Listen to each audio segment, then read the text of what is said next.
my channel, Would You Run, End Times Bible channel, obviously. I wanted to talk about is the newest hand chip, the Mark of the Beast. As you guys can tell, that Whole Foods hand chip with that blonde girl, I'm going to pop it up, is going viral, and I only barely saw it on Twitter. And she's paying with her palm. She's got a chip in there, and she's totally freaking out. And with that, it's gone viral because her, her palm's being scanned. It's got all her information in there, and of course, a lot of people are starting to say it's the mark of the beast. It's the end. It's coming. Okay, anyway, so when I saw it, I saw it because the hashtag came up that morning, Mark of the Beast. And so when I saw it, that's when I saw the video pop up. So I gave like a subtle sigh, like, oh no, because then I saw believers or so-called believers and Christians posting, giving, Revelation, the book of Revelation in the Bible, that this is the end, it's coming, the rapture is imminent. No, it's not. So I wanted to give like a short video to encourage the real born-again Christians, and also please just stop, guys, with the whole, the end is here and all this stuff. You guys are freaking people out again. I really wish I didn't have to do some of these videos kind of encouraging the saints. I don't mind encouraging the saints. I love encouraging my brothers and sisters in Christ. But like, telling the other ones to stop clickbaiting and freaking everybody else out. So I wanted to have y'all run with me to Revelation 13, and I gave a small little part of it in one of my very first videos on YouTube, actually, which was is the image of the beast in the metaverse. I taught on the whole entire book of Revelation. So if you actually didn't get to watch that video, I encourage you to go to YouTube and watch it. Because I go through the entire book of Revelation, and that would actually help you if you were spreading this shenanigan garbage stuff. So I'm going to paraphrase what the book of Revelation 13, chapter 13 is about. Basically, the first beast is always the Antichrist. So all the way up until Revelation 13, it's always talking, and through the whole book of Revelation, it's always talking about the first beast is always the Antichrist, okay, and he does signs and wonders, great wonders. Then you have a second beast that actually comes out of the sea. Now, a lot of people forget about the second beast. He is also, in my opinion, almost as equally as evil as the Antichrist. He is the the false prophet. So he is at the side of the Antichrist. So when you hear, some people might get confused. There's two beasts. Yeah. There is two beasts, and they both actually do signs and wonders. So you have two beasts in Revelation 13.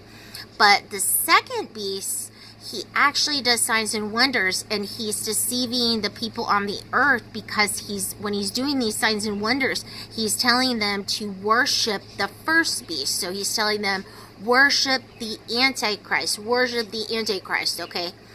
And then he gets the people who are worshiping the Antichrist, like a certain number of people, to build an image of the beast. So he gets them to build an image, if you're reading 13, to look like the Antichrist, which is pretty stinking creepy in my opinion, okay? And this image of the beast, they erect it, they complete it, and at that point, those people who do not worship the image of the beast are going to start being put to death. Okay, they're going to be killed with a sword, etc., etc.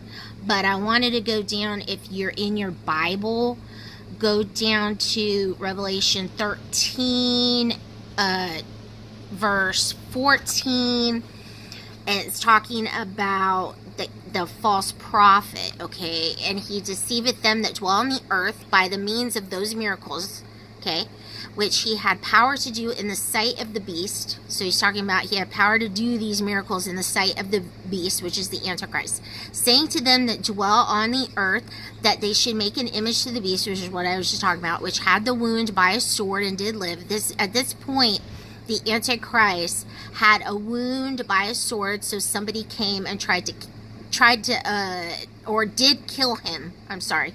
He killed him and he lived. So earlier he had a mortal wound, the Bible said, and he lived. A lot of speculation is given, you know, oh, well, he faked it, or it was lies or whatever. No, the Bible actually says it's a mortal wound to death.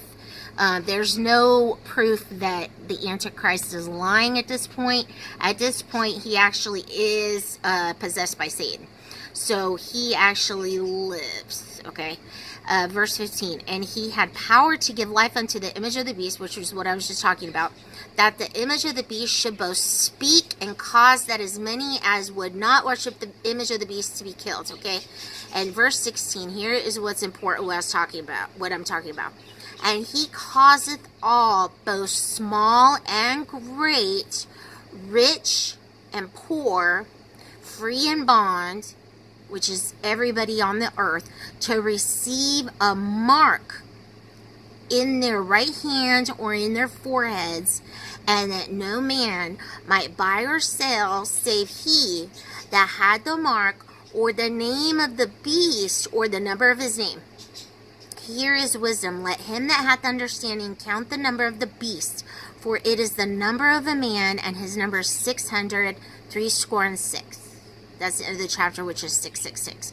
Okay, and I want to be clear, because when he says in verse 16 to receive a mark in their right hand or in their foreheads, everybody's going to go, see, it's in their right hand or in their foreheads. No, actually, if you look in the Greek, in their right hands actually means upon their right hand. See, at this point, the devil is actually, like I said, he's possessed the Antichrist.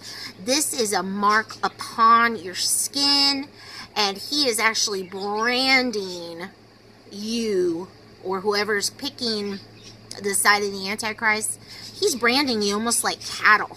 He wants you to be marked on your skin like you have chosen your side. This is finito, finished, done, diddly, blah. You're done for. Your fate is sealed. It is on your skin. It is not underneath your skin. It is not a chip. And a mark, I'm going to again go to the Greek real quick. And as I always tell everybody, if you want the correct translational meaning of what the Bible is saying, the Old Testament was written in Hebrew, the New Testament was written in Greek. And that's very, very important to understand what it's meaning. When you look at the Greek, it's charagma, and it's an etching or a stamp. And so it's an etching or a stamp upon your skin. So this is not talking about something that is underneath, anything that is going to be sticking out. You know, these things, although very scary and computerized, and, you know, we've got hashtag this and that, and, you know, hashtag Mark of the Beast and all that stuff. Here's the thing. I just read Revelation 13 to you. The Antichrist and the false prophet will be here at the point of the mark of the beast. So unless they're here, they're the ones that are bringing it forward at that point. They're not here. And at that point, the seals and a good chunk of the trumpets, according to Revelation, are going to be opened at that point. And that hasn't happened yet, because hell on earth literally would be breaking forth if you read through Revelation. So I want to encourage you guys that to stop freaking out. But I also want to go through some video too to show you. I know that there's Joe Rogan on his you know, podcast. He had Elon Musk on there, and they're talking about something that might be coming forward and stuff like that, with you know, something that is coming underneath the skin, and something that you would have to get taken out a part of your skull and then replaced with part of a chip. Guys, nothing in the Bible talks about something like that. This is talking about an etching on top of your skin. So just be encouraged. Although this is very scary, and the times that we're living in are very, very scary, because it just seems like stuff is really, really escalating, you know, governmental things out on the streets, prices are sky high, days are being shortened, things in the Bible sort of are getting closer to, you know, just keep your eyes on Jesus. I just wanted to encourage you with some of this, and go and watch that video that I was telling you about, where I go and talk through the whole book of, or the whole chapter of Revelation 13. And just be blessed, and I hope you subscribe, and stay with me. And as always, just subscribe. Where's the little thingy? God bless. This is Christian Storm. Stay with me. So that was like really informative. I'm like really glad that you talked about that, because that girl, it just scared me a lot. I'm just super glad you did talk about that. Yeah, you know, just glad about that. Hey, I'm glad to see you. I haven't actually seen you since the Nephilim Fact or Fiction Part 2. You told me, you know, to leave the people alone and stop talking about the error and stuff like that. So I haven't seen you for like 4 or 5 videos on YouTube. I'm actually pretty glad to see you. And how are things going? You came back to see my video. You gonna hang around for a while, or what? What's up? What's up? Yeah, I think I'm gonna hang around for a while.